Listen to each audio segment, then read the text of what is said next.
صوفی محمد صبغت اللہ افتخاری ہے. ہماری نسبت مولانا افتخار الحق کے مقرر خلیفہ صوفی محمد قرۃ اللہ شاہ کے بہت چہیتے خلیفہ صوفی محمد رفیع اللہ شاہ جو میرے پیر و مرشید ہیں، ان کی دست اقدس پر مجھ کو بیعت کا شرف حاصل ہوا ہے، اور میں اس رب قدیر کا بہت شکر گزار ہوں کہ میرے حق میں اللہ نے اس سلسلے کو رکھا. میرے پیر و مرشد صوفی محمد رشید اللہ شاہ افتخاری فرماتے ہیں، بیٹا اپنی قسمت پر ناز کرو، اپنی قسمت پر ناز کرو، جتنا ناز کرو اتنا کم ہے کہ میں کس گھرانے میں آ گیا ہوں. سبحان اللہ. میں کس گھرانے میں آ گیا ہوں، کیونکہ یہ وہ گھرانہ ہے جس گھرانے سے جڑنے کے بعد، کیونکہ اس گھرانے میں افتخاری لگ جاتا ہے، افتخاری لگ جاتا ہے نام کے پیچھے. کیا سمجھتے ہیں افتخاری؟ افتخاری تو معمولی بات نہیں ہے بھائی، افتخار میں ہی فخر موجود ہے. لفظ افتخار میں ہی فخر موجود ہے. ہم جتنا چاہے اتنا اپنی قسمت پر ناز کرے وہ کم ہوگا کہ ہم کس گھرانے میں آ گئے. سبحان اللہ. سبحان اللہ. سبحان اللہ. تو جتنے افتخاری ہیں اور جتنے بھی یہاں پر بسم سرکار کو چاہنے والے ہیں، ایک مرتبہ میں سب سے التجا کروں گا، عاجزی کروں گا کہ وہ بآواز بلند جب میں کہوں یا بسمل تو ہر بسمل کہہ دے. جب میں زور سے کہوں یا بسمل تو وہ ہر بسمل کہہ دے.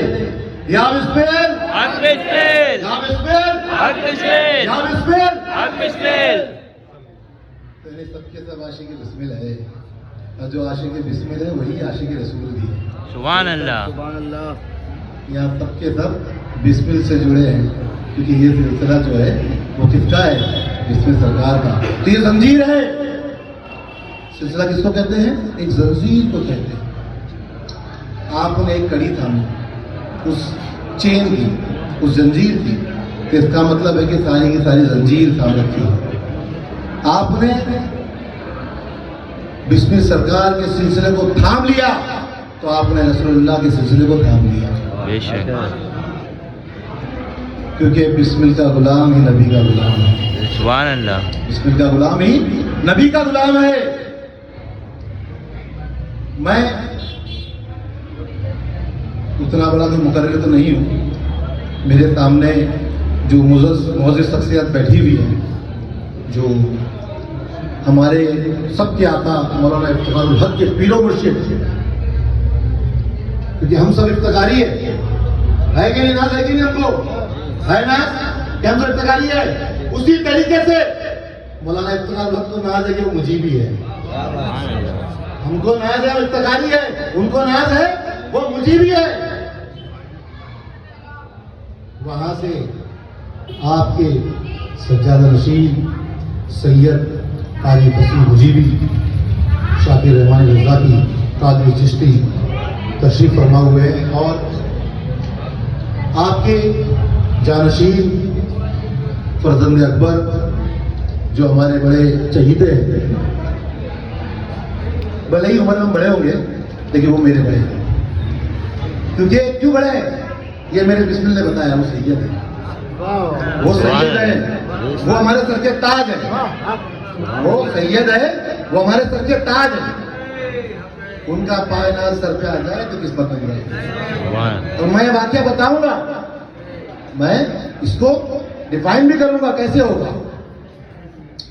ہمارے بڑے جو مقرر ہیں، سالوں سے ہم سن رہے ہیں ان کو، جو میرے ساتھ نیچے بیٹھے ہیں، لیکن وہ بھی نیچے بیٹھنے کے لائق نہیں ہے. ہم نے ان لوگوں سے سیکھا ہے سالوں سے